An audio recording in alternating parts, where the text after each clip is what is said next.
यदि ₹1326 equals to $17 1650 equals to चाहिँ 15 pound साट्न सकिन्छ भने कति डलरले चाहिँ 195 पाउन्ड साट्न सकिएला भनेको चाहिँ यहाँ दिएको लेख्ने होइन। पहिला यो 1326 रुपिस इक्वल्स टु $17 यो लेख्ने, अनि यो त्यसपछि यो पाउन्ड 15 पाउन्ड्स इक्वल्स टु 1650 लेख्ने, यस्तो क्रस गर्नुपर्छ। यसको लागि चाहिँ यो सेम एउटै साइडमा लेख्न मिल्दैन।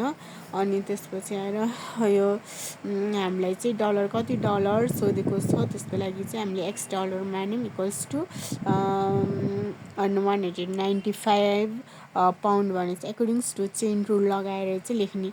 अब यो एक्स इन्टु 15 इन्टु 1326 भयो इक्वल्स टु के हुन्छ 17 इन्टु 1650 यो गर्ने। अनि त्यसपछि एक्सको भ्यालु चाहिँ यसरी आउँछ। थ्याङ्क